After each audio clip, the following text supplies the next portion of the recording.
teachings on the Sarasvati teachings. But before that, again, the most important to receive the teaching, to actualize the practices, is correcting our motivation, re-strengthening motivation. What kind of motivation?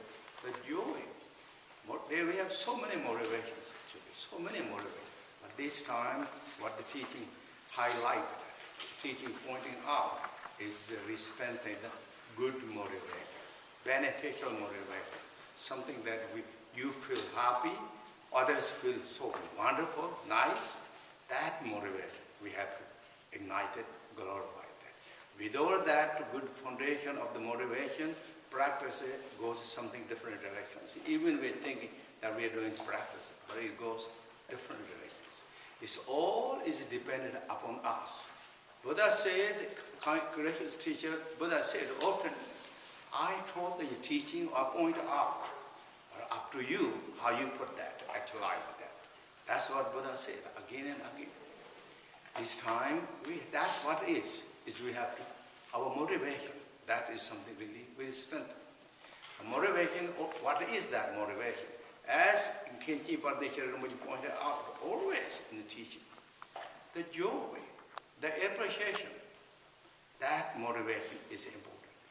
First, the joy and appreciation. We have so many beautiful things surrounded. If we neglected that, then we will be in the dark places.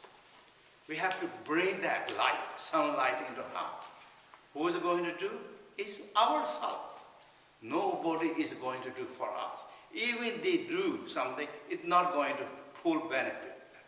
We have to do. It's our responsibility. Bring joy, abundance of joy from the heart. Discover that. Why we have to be shorted, why have to be miserly with that. Bring more joy, appreciate. It's good for you, it's good for the others.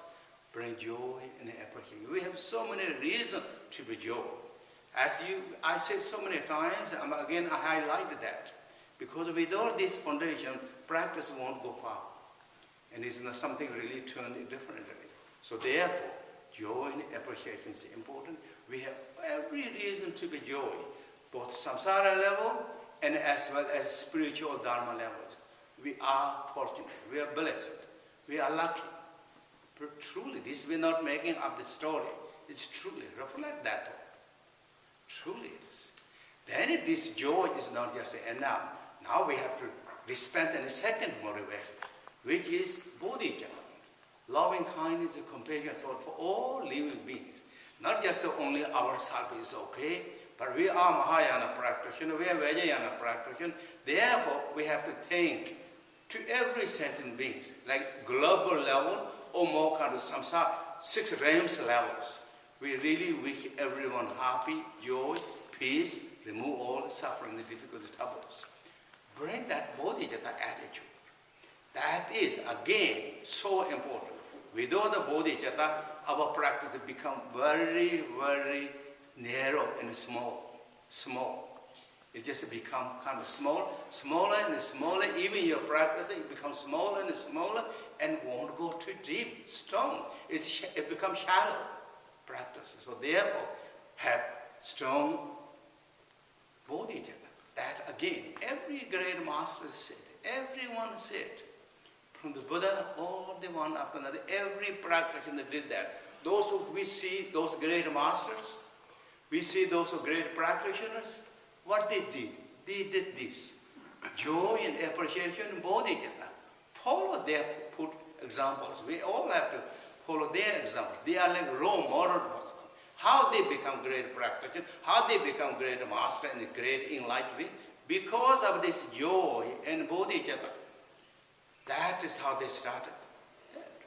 Read their life stories, how they are completely filled with bodhicitta, really, every level. Oh. And so humble, so simple, down to the earth, they're grounded. So beautiful, so practical, so considerable, so sensible. That every good qualities, whatever in human society claims, they all have that. Truly they are humble, simple, intelligent, wise, knowledgeable, very practical. That's what it is. And together with this Vajrayana teaching, with that, above that motivation, always in the teaching, purity motivations. purity motivation.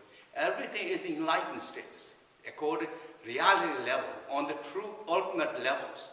So we are Vajrayana practitioner. We are in the fast tracks. In the tracks, we are not going to hanging out of circle, but really jump to the ordinary nature exactly as it is, with courage and commitment, without any fears or fearlessness. With fearlessness, jump to that without the intellectual this and that thing. In reality, nature is pure. Everything is enlightened status. In the poem is enlightened status, sound is enlightened status, and the space of the mind is enlightened. Bring up that qualities. Bring up that quality, at least for a while we practice and meditate. Bring up that. Follow the teaching, as in the teaching said. And we embrace these teachings as that as it is, then truly we are good practitioners. We are practicing, we are making difference to ourselves and our destinations.